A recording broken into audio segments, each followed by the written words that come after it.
You're listening to an Airwave Media Podcast.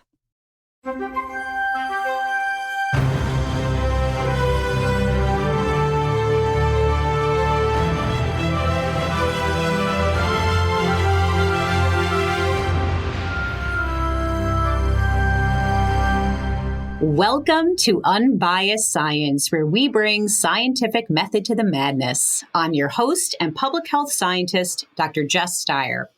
And today we are going to talk about measles.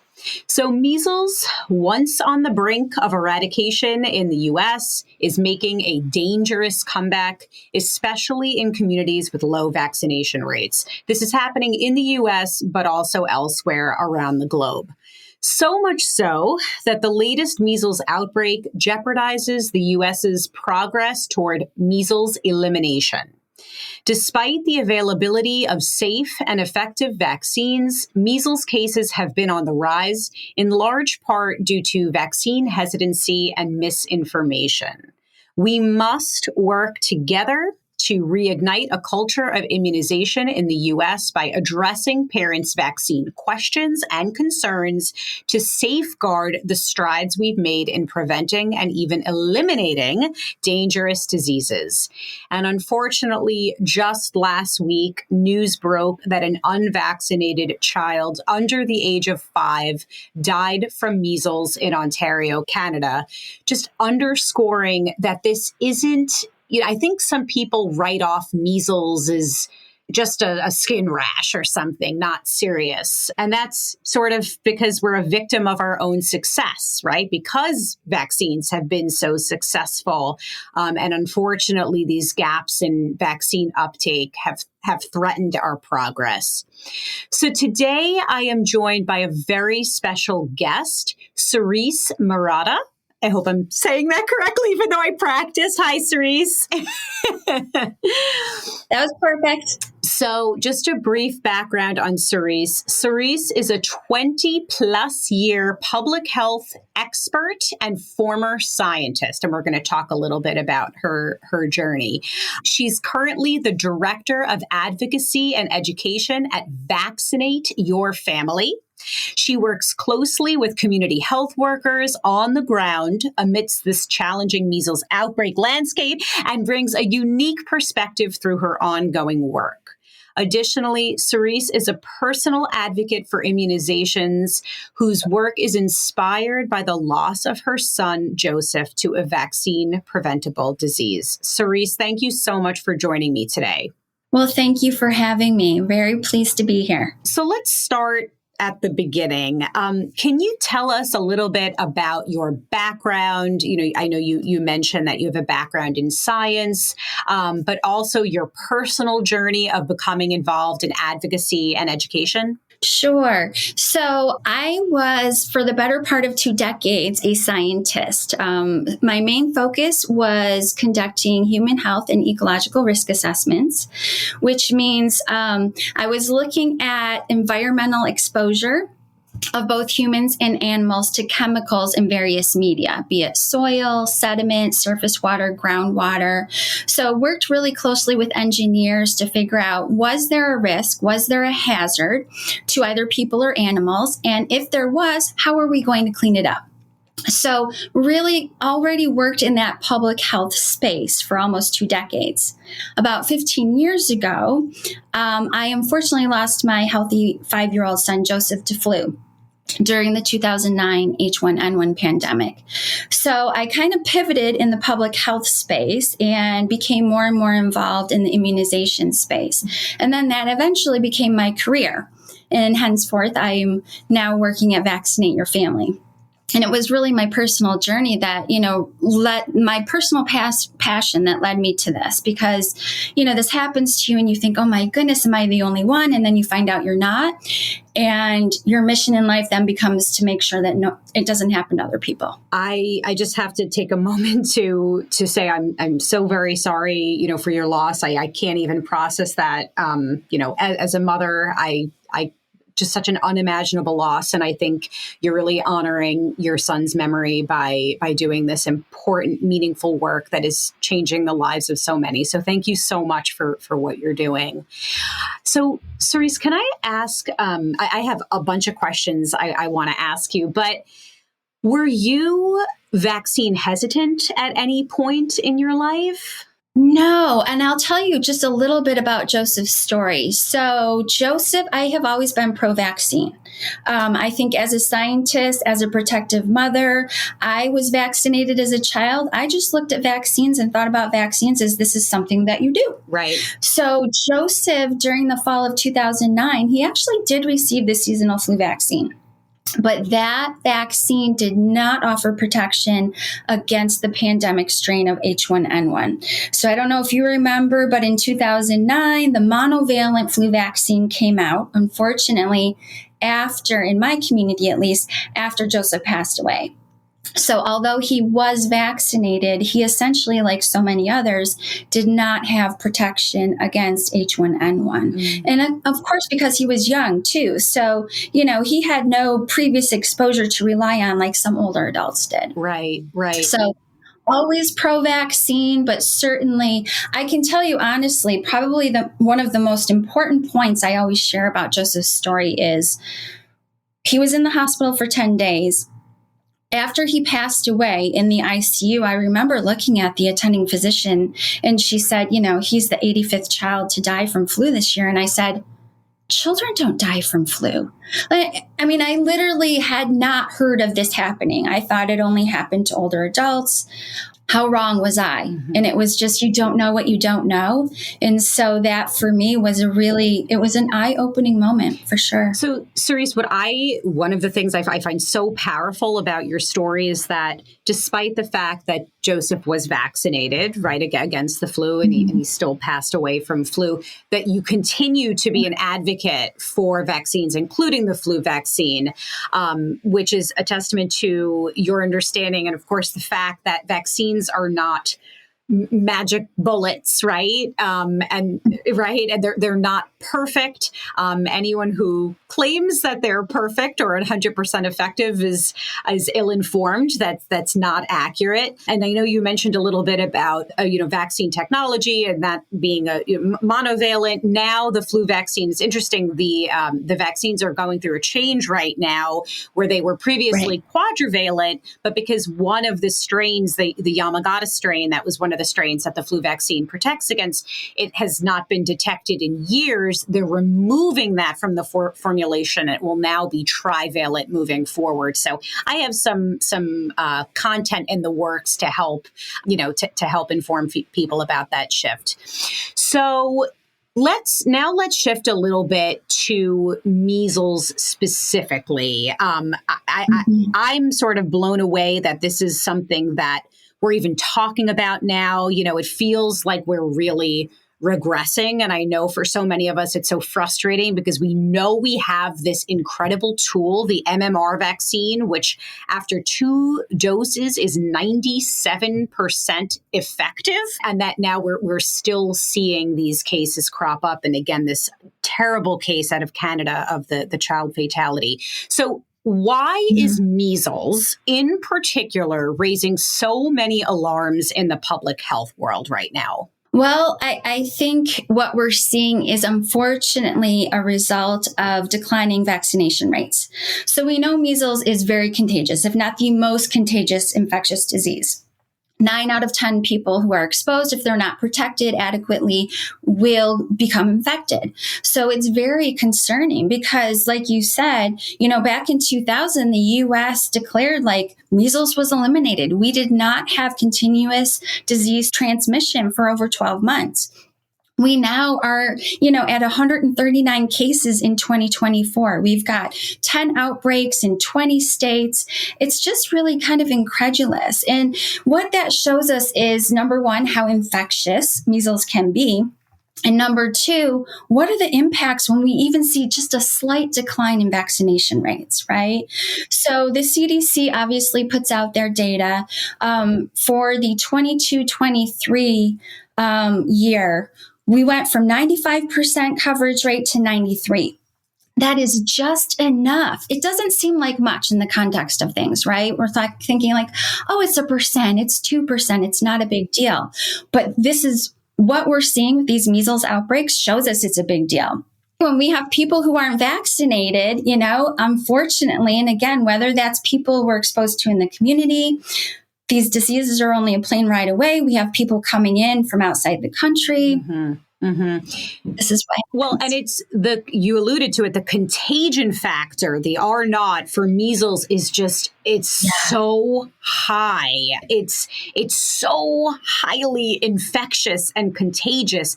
Yeah. That's why even these small dips in vaccine uptake make a huge difference. So Serese, can you maybe just talk a little bit, because some people will say, well, if the vaccine is so effective, why does it matter, if my kid doesn't get the vaccine? If it's so effective, your kid will be protected. So maybe just talking a little bit about the concept of herd immunity, which I have spoken about before, and we have lots of posts if you want to search our database. But I think it's an important question and one that we should address. It is. I like to say vaccination is a team sport. I actually didn't coin that phrase. Someone shared it with me years ago, and I was like, that is exactly a perfect way to put it. And when I tell Joseph's story, I always say, I don't know who his patient zero was, right? Somebody gave Joseph the flu virus. Unfortunately, he passed away. So for me, when I get vaccinated, when I make sure that my family members are vaccinated, it's not just because obviously I want to stay healthy. It's because I feel a responsibility to other people that I may come into contact with, whether that's my loved ones, it's community members. So vaccination and herd immunity, community immunity, whatever we want to call it, is really important because there are also people in our communities who can't get vaccinated for whatever reason, right? Maybe they're going through cancer treatment, or maybe they're immunocompromised. For whatever reason, it's up to us to help protect those people that are especially vulnerable. And I think it's just, it's a way for us to help take care of one another. That's the way I think about it. So, Serese, I want to learn more about Vaccinate Your Family. My understanding is that you're doing or you work with community organizations, community health workers. I'm curious to hear about some of the work that you're doing, the approaches that you take. Through Unbiased Science, I do a lot of communication directly to the public, but I think it's quite powerful that you work with these community-based organizations, because then they can serve as trusted messengers, right, and really deploy messages to the communities that they serve. So can we talk a little bit about that? Absolutely. So one of our key programs we have is called the Vaccination Community Navigator Program. And this was created for community health workers by community health workers. And community health workers are people from their community. They represent their community, and they're out there doing the work on the ground to educate their community members, not just about vaccines, obviously, about health and wellness, various topics. But community health workers they play a really important part in the healthcare landscape. Because especially when we talk about underserved populations, people who may live in rural areas or people who live in areas where access is an issue, community health workers did such important work during the COVID-19 pandemic that we really felt compelled to make sure that they were represented and supported. So the Vaccination Community Navigator Program was something that we collaborated with one of our partners on, Dia de la Mujer Latina, down in Texas. Yes, I know them so well. Yes. Oh my gosh, that's so cool. Sorry, go on. Yes. So Venus Genus and my colleague Robin Carell actually got together. And I should say, we have two community health workers and community health worker instructors on staff here at Vaccinate Your Family. Robin is one, and Marlene Ramirez is another one. I mean, that's how serious we're taking it. Like, these folks are really important. So Robin and Venus at DML got together in September of 22 and did a pilot program down in Texas. And it was wildly successful, so much so that we received some funding last year to launch it nationwide. And it has just been tremendous. And so definitely, we're continuing to push that forward. But the idea behind it is to support community health workers. And with these measles outbreaks, we're hearing on the ground, like, they're concerned. They're getting questions. They're like, what are we telling people? Is this going to be as bad as COVID? People are asking us. So it's really important to us through this program that we're not only providing them with educational offerings. We have a 4-part core curriculum, but we also have community of practice meetings. We have an online community where they can come and share resources and collaborate. And it's just a way for us to kind of keep those connections going and make sure that people have the tools and the resources at the community level that are needed. Mm-hmm. So I want to talk a little bit about some of the reasons for vaccine hesitancy. And, and this is really, I just want to set the stage here. I'm not pointing fingers at certain communities where we do see uptake is lower. There are certain faith-based communities where we're seeing uptake is lower, for example. And it really does take a very tailored approach because, and I'm just going to go off in a little tangent here, but we did a flu vaccine education campaign and it was all data-driven, right? So we kicked things off with surveys and focus groups to really first, of course, identify which groups were the most vaccine hesitant and then understand the reasons for hesitancy. And just skipping ahead here to make a long story short, there were really 2 key groups that emerged. One was African Americans, regardless of age or gender. And then the second was young white men living primarily in the rural South and Midwestern regions of the U.S. And then when we dug in deeper, we did some qualitative research, some focus groups to really understand the reasons for hesitancy. They were totally different. I mean, I'm sure this is not all that surprising to you, Serese, or to our listeners, but the African American participants really voiced concern about the ingredients. What is being put in my body? This is a population that, is understandably distrustful of the scientific and medical establishment based on horrible things in our past, like the Tuskegee, syphilis experiment and all kinds of other examples that I could give. And so it was really interesting to hear, genuine concern about ingredients, right? But then for the young white men, it was a completely different story. It was much more libertarian concerns about freedom and I don't want to be told that I have to get a vaccine. So a lot of concerns about vaccine mandates, but then also it tied back to this mistrust of government, in particular the CDC and the FDA. So I think it's really cool what you're doing, this community-based approach, because then those organizations can tailor their education, their outreach, their engagement based on the specific concerns about their communities. So can you share a little bit about what you're hearing from the partners that you're working with boots on the ground? What are some of the concerns that you're hearing? Yeah, I think you highlighted a lot of really broad concerns that go across the spectrum when we're talking about immunizations. I think trust is definitely a big one. And I'm so glad you brought that up because that is, community health workers are trusted messengers. Trust is such a big issue. And look, I get it. There's a lot of information and misinformation and people are like, who do I trust? Where do I go for credible information? So that's totally understandable. In terms of their concerns about vaccines, safety and effectiveness continue to be those top concerns. I think when we work with trusted messengers at the community level, to your point, we have to, number one, what are the barriers, right? Because it's not a one size fits all. When we talk about campaigns and education, we're like, okay, who's the audience? Because it's not just this cookie cutter thing that we're going to go out there with. We have to really make sure, are these materials culturally and linguistically appropriate? who's delivering the message, right? So all of those things are really important. But I think trust continues to rise to the top when we talk about vaccine confidence. It's, confidence not only in the vaccines, but to your point again, the people who are recommending the vaccines. We also have to think about access. One thing that kind of, when someone says vaccine hesitancy, I'm always like, well, wait a second. Sometimes it's simply a matter of convenience and access.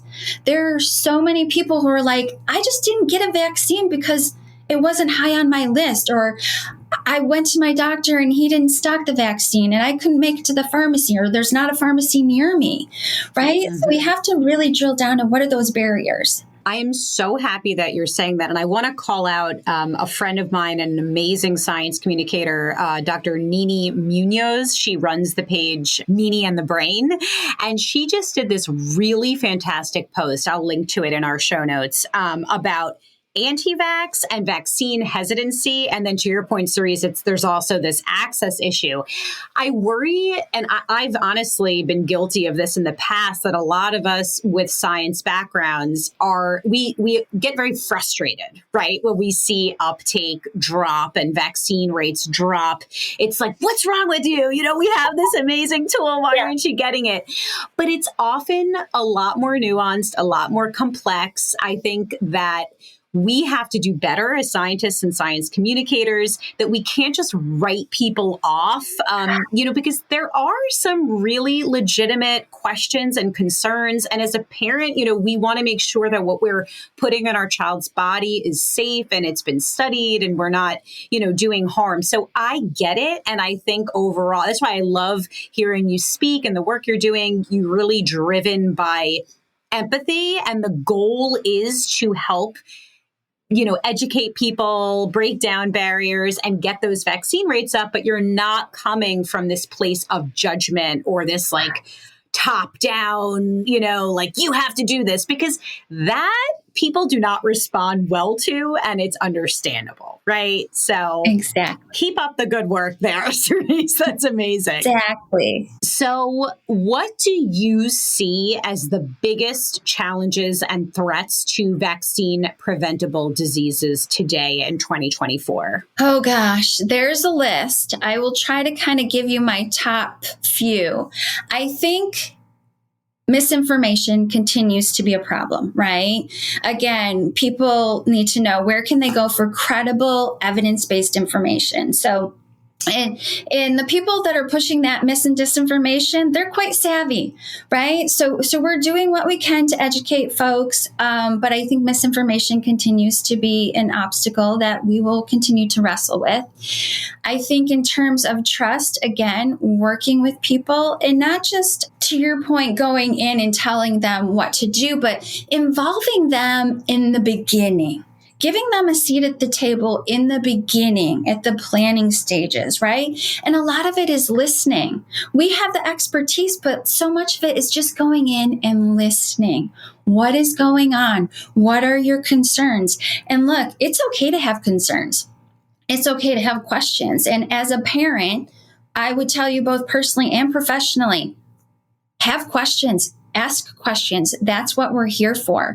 At the end of the day, all we're trying to do is to give people the information they need to make an informed decision. Mm-hmm. That's it. I want to respect people's autonomy. I want to respect where people are coming from, and no judgment. Absolutely. Mm-hmm. So I think vaccine fatigue, trust, complacency.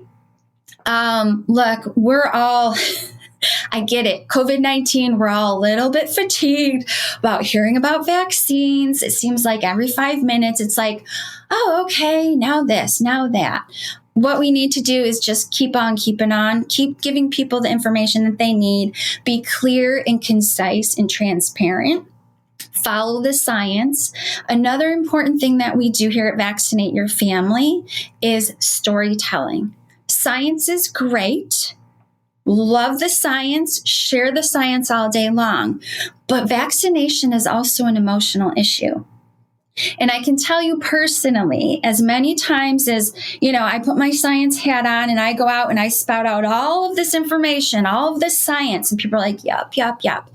I tell them my story and they're like, where do I go to get a flu shot?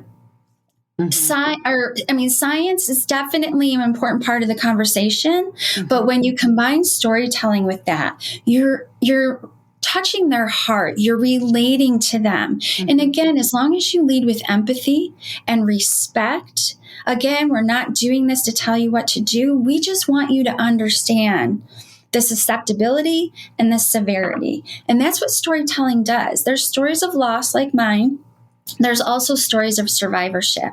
But when they're told in an empathic way, it's meant to empower the person who's receiving that, right? Like, okay, now I know what I need to know so that I can make an informed decision about vaccination for myself, my child, my loved one.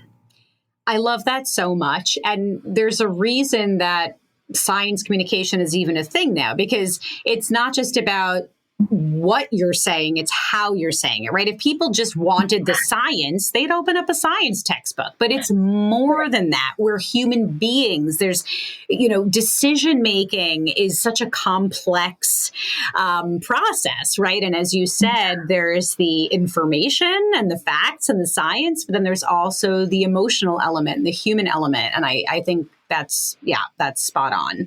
So, go on. I'm going to share a real quick story with you, but I'm going to be vulnerable with you and tell you my own story. So my daughter, when she was 12, it was time for her to get her HPV vaccine. So I'm sitting in my pediatrician's office. Now, mind you, I'm a scientist.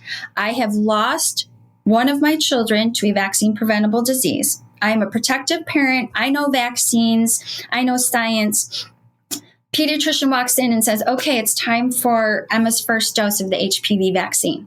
Back then, it was at the height of misinformation.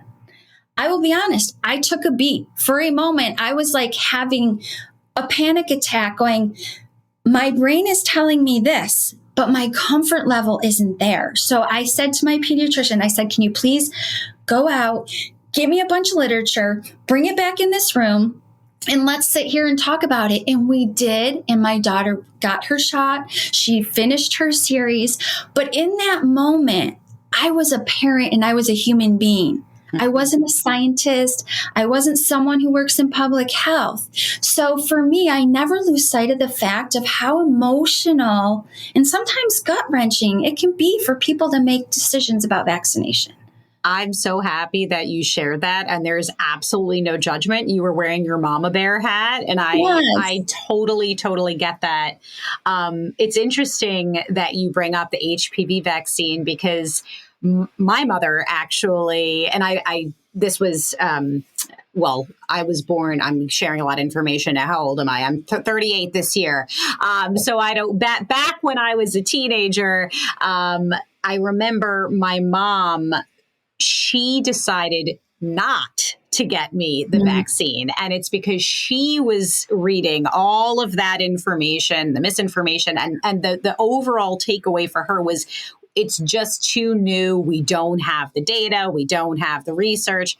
And actually, ultimately, I ended up getting HPV and going through this whole thing. You know, I had the precancer cells. I had to have the colposcopy. I ended up being totally fine, and I've since cleared the virus. But just a different outcome to the very same scenario that you found yourself in. Although my mother does not have a scientific background, which just a little bit of a distinction. But I get it, and there's no judgment. I understand, especially when you're dealing with this wild circus of misinformation on social media. And I shouldn't even say, I mean, sometimes, and I'm glad you made the distinction, and I've talked about it previously, between misinformation and disinformation. Obviously, it's intentionality and people who knowingly put out bad information. That's disinformation. But I think a lot of times misinformation is out there and reshared by people who actually don't have bad intentions, but they'll share something about a vaccine ingredient, or, they'll take the big thing that I talk about is the VAERS, the Vaccine Adverse Event Reporting System. And look at how many people reported adverse events, and the vaccines caused X, Y, and Z. not realizing, of course, and we've talked about this previously on Unbiased Science, but that it's a passive reporting system. Anyone can file reports. We know, first of all, there are some reports that we know are falsified, but then even the legitimate reports, that's an example of correlation, not causation. And what it is, it's an early public health surveillance system. So when we see trends, if there is an uptick in a particular outcome being reported for a vaccine, it is rigorously investigated, and vaccines will be, pulled right away if there is a legitimate safety concern, right? But it's just an example of people will take that the VAERS reports, and then reshare it to their social media. And that leads to all kinds of concerns. And I get it. I get it. So what we're doing is we're trying to counter with the good information, but it's tough once when the horse has already left the stable or the barn or whatever that expression is. Yeah. And I've seen it too, where one of my friends on a social media channel will share something quite innocently, but you're like, oh, that's actually not correct. Yes. Right. So we have to, it's hard to be a good consumer of information. And some people do it innocently because they don't know. And I try to use that as an opportunity for conversation. Right. So I want to go through just briefly, some parents will delay vaccines, or they will, forego them altogether or space them out or whatever. There's all kinds of stuff out there saying that you should space out vaccines more.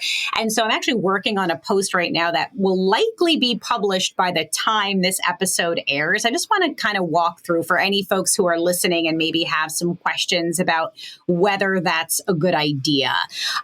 Just want to underscore that the current vaccine schedule is optimized for immune system development, as well as timing for when kids would most likely encounter a disease. So delaying or spacing out vaccines from what is recommended leaves kids who are often the most vulnerable at risk.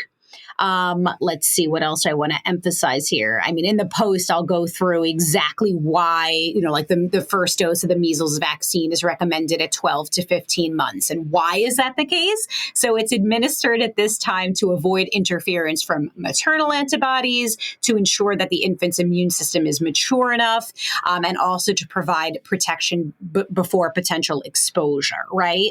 But I wanted to jump ahead here. Sorry, I'm scrolling through the content I'm working on here. I guess, there's this idea that our kids' immune systems can be overwhelmed, that there are too many shots, are they exposed to too many things? And the answer is no. Infants, kids, little ones are exposed to massive amounts of antigens from the moment we are born. Even like taking your kid to the playground, they're going to be exposed to more than they would if they were to get all of their all those scheduled vaccines at the very same time. So, I understand in theory the concern, but in reality, that's just not a thing. The immune system is not going to be overwhelmed. And just going back to measles specifically, to the MMR vaccine, I've been getting a lot of questions. Obviously, people are reading the news. They're getting nervous about the increase in cases, and now especially this child fatality in Canada. Can children receive a dose of the vaccine early? And the answer is yes. So the typical timing of the MMR vaccine is that a child will get their first dose at 12 to 15 months of age, and then dose 2 between 4 to 6 years of age. But the vaccine can be offered early depending on certain circumstances and reasons for potentially getting a shot early is if there's an outbreak, especially if you're living in an area with an outbreak where extra protection is necessary, international travel to areas with measles risk, or of course to catch up on a delayed vaccine schedule. So dose 1 can be given as early as 6 to 11 months of age, and dose 2 can be given as early as 28 days, so 4 weeks after the first dose, whenever they get that first dose. Per the CDC, if an infant receives a first dose of the MMR vaccine at 11 months or younger, They should then follow the recommended schedule and get another dose at 12 to 15 months and then a final dose at 4 through 6 years. However, if a child receives only the second dose early, that will likely be considered an early dose, not an extra dose. But again, this is just something of a gray area. So it's something to talk about with your child's pediatrician.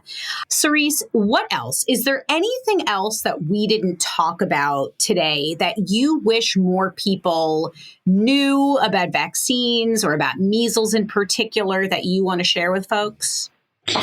I would love if people would start thinking about vaccines as just a way we stay healthy, right? Like, I think we all consider, like, am I sleeping enough? Or hopefully we're considering, am I sleeping enough? Am I eating a good diet, right? When it comes to our children, are they, wearing their helmets when they're riding their bikes? Am I holding their hand when they're crossing the street? We do all of these things to keep ourselves and our loved ones healthy. Vaccines are just another way to do that. And I think, sometimes we take it for granted. Like in my generation, like I said, I was fully vaccinated. Here I am, a healthy adult, knock on wood, So I just want people to kind of start thinking about it like that. And to your earlier point, vaccines are so thoroughly tested. They're safe, they're effective, they're not 100%.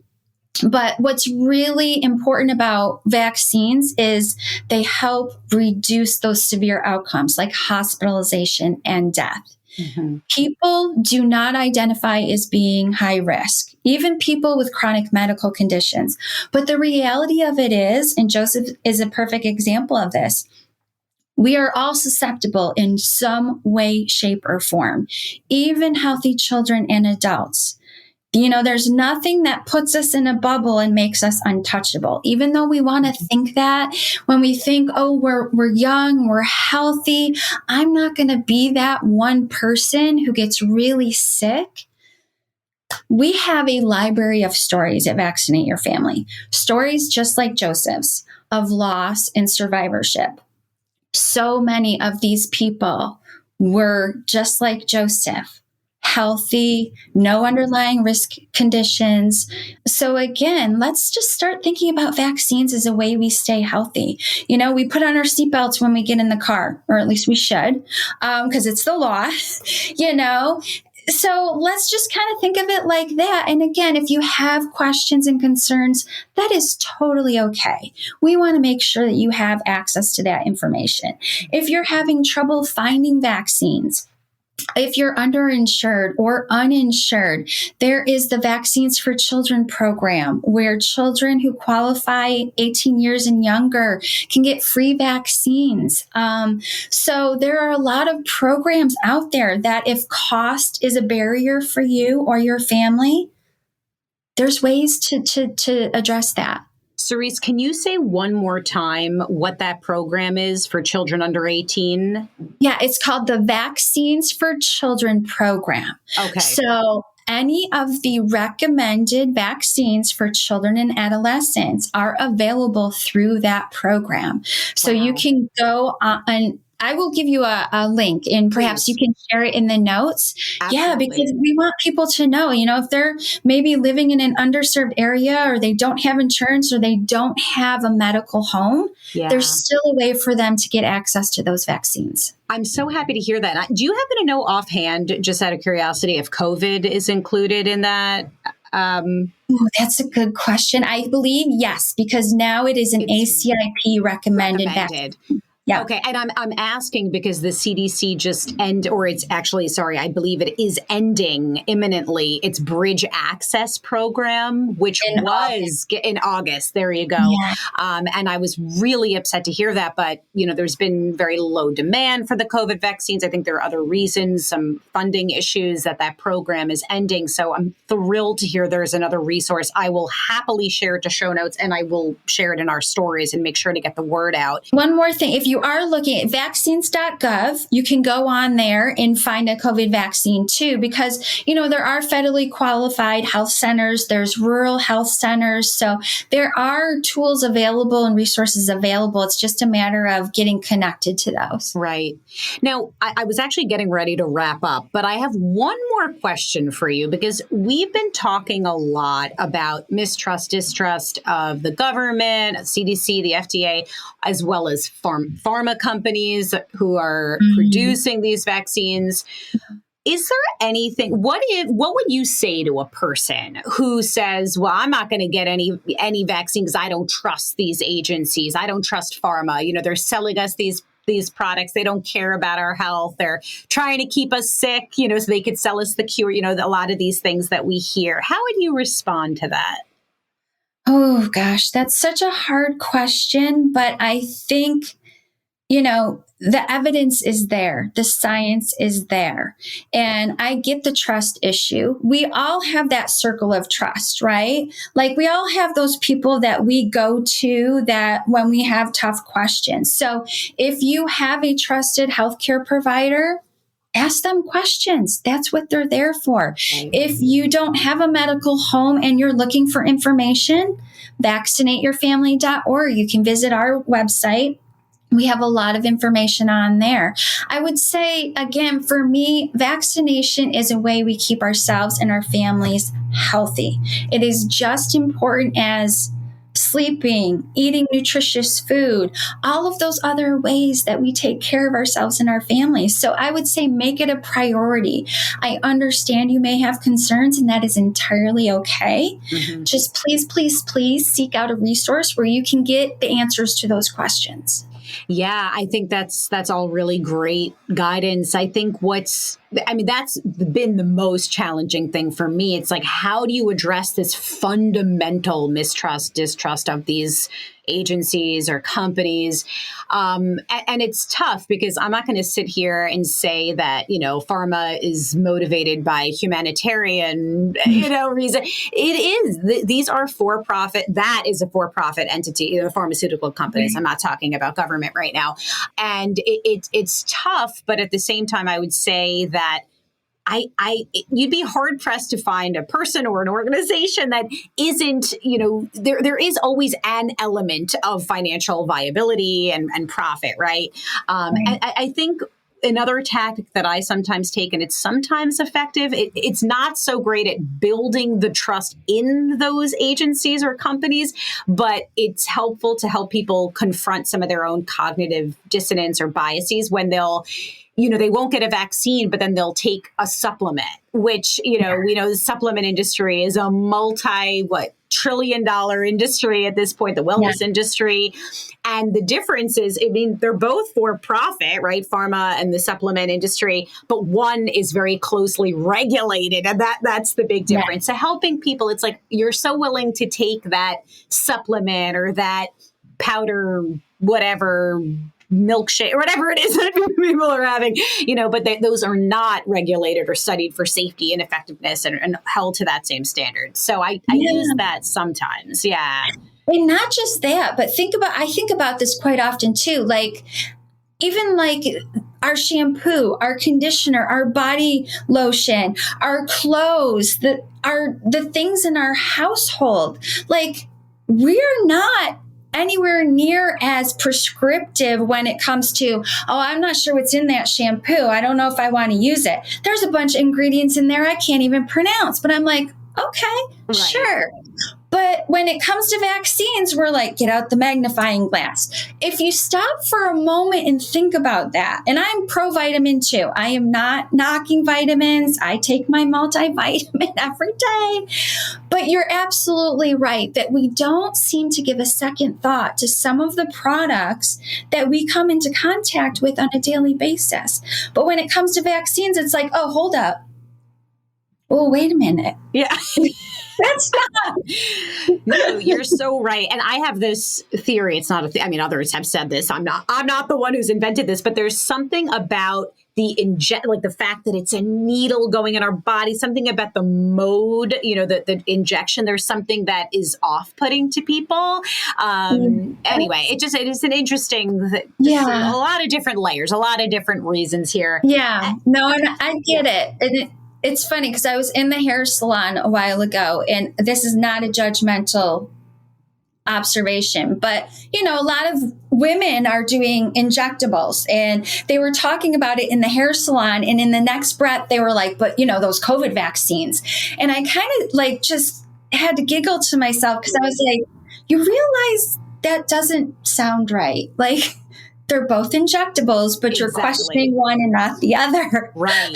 And oh my gosh, I mean, I don't know if folks know, like nothing has been studied or monitored more than the COVID vaccines, or honestly, vaccines in general. There are so many. And I'm talking outside of pharma, outside of government. You have academic institutions, independent organizations, third parties doing this intensive monitoring for safety and effectiveness of these vaccines.